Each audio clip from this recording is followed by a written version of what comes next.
The New York Post reported that Drew Brees has signed a deal with NBC. So when his playing days are done, that's when this contract would go into effect. Brees is a potential replacement, according to this report from the New York Post, a potential replacement for Chris Collinsworth on Sunday Night Football. In the meantime, when Brees is done playing, he will work on Notre Dame games for NBC, and then will also be a studio analyst for Football Night in America. So that appears to be the succession plan in place for Collinsworth. They already have the succession plan in place for Al Michaels, who is said to be retiring after the 2022 Super Bowl, which is in L.A. Al Michaels is an L.A. guy. For those that don't know, he's from L.A. It's where he lives in L.A., and so for his last event to be to call a Super Bowl in his hometown, it would make sense. That would be the walk-off, so to speak. So 2022, Mike Tirico takes over for Al Michaels. Whenever Collinsworth, who's 61 years old, steps aside, Drew Brees is there as his heir apparent now with this deal. The report from the Post is that Brees wrote down a number on a sheet of paper and slid it across the table to the ESPN executives, what his Monday Night Football asking price would be. Remember, Peyton Manning, Tony Romo, ESPN's taken some big hacks to try to get a marquee name as part of its Monday Night Football coverage, and they swung and missed. Brees wrote down apparently big numbers, slid it across the table, and ESPN said, nah, we're good. So they passed, and Brees decided apparently to go with NBC Sports. As for Monday Night Football, Steve Levy, Adam Amin, Dave Pasch, Bob Wischusen are being considered for the play-by-play role. As far as the color analyst internally, Dan Orlovsky, Louis Riddick, Brian Greasy, among those being considered. But I was asked a couple of times over the weekend after this story broke, why Brees would consider television instead of going into coaching. And I think it's important to note, and maybe this is something that I just assumed people would know or understand, and maybe it's just not the thing that comes top of mind. If you're going to coach, you're keeping the same schedule or even a more intense schedule than players. If Drew Brees is 41 years old and decides to walk away from football after this season, and he still has his health and feels like he can still be a viable NFL quarterback, if he walks away, it's not going to be because he can't play the position anymore. It's going to be because he wants more time with his family. I mean, we've told this story. Terrio, who's in here on Friday, he's just told this story so many times. Even after he retired, after winning World Series in 2011 and 2012, the next 2 years, he still had teams calling him.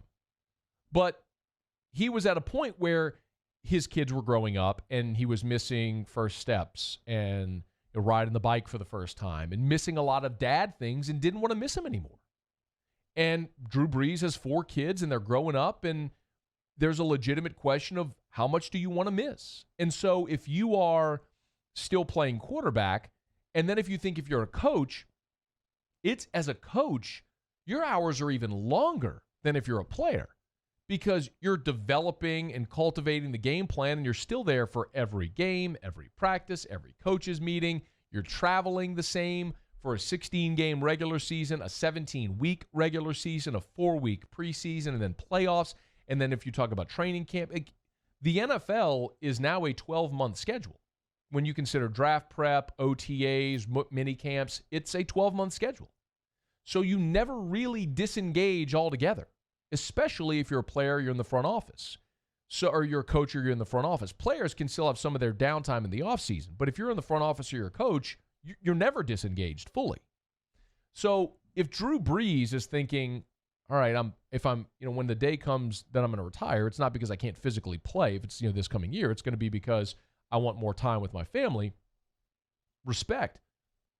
Coaching doesn't allow that free time. Coaching is the opposite of that. It's your schedule's the same or more intense as playing. You're just not getting hit anymore.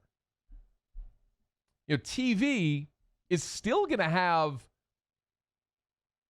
for the season, a pretty intense travel schedule, but much more downtime and probably the freedom to have his kids or family with him if he wants. So think of it this way. If Drew Brees does as NBC has laid, or the New York Post has laid out for NBC, Notre Dame games and football night in America. Well, Notre Dame's going to play 7 home games in the year. So there's only 7 games that Brees is going to call. So theoretically, let's say Drew and his family live in New Orleans. Okay, kids stay at Newman, and they decide to make their permanent residence New Orleans. He's got a place in Austin, a place in San Diego, but let's say New Orleans remains their permanent residence. Okay, well, he's in New Orleans on Monday, Tuesday, Wednesday. Thursday, he'd fly to South Bend. Meetings Thursday, practice, meetings Friday, game preparation, call the game Saturday. Saturday night, fly to New York. Sunday, watch NFL all day. Football night in America, Sunday night. Monday, you fly home. You're home Monday, Tuesday, Wednesday, repeat. And on weeks where you don't have a Notre Dame game, then theoretically you're home all week until Saturday when you'd fly to New York for football night in America on Sunday. So the schedule isn't as intense at that point if you're doing TV as opposed to coaching. So I just want to talk through that a little, because a lot of people have asked, they've said, man, I can't believe Drew's going to TV. I always assumed he'd do coaching or go in a front office or something like that.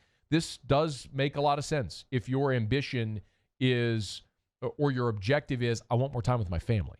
This is a better way to go about doing that while remaining connected to the game still.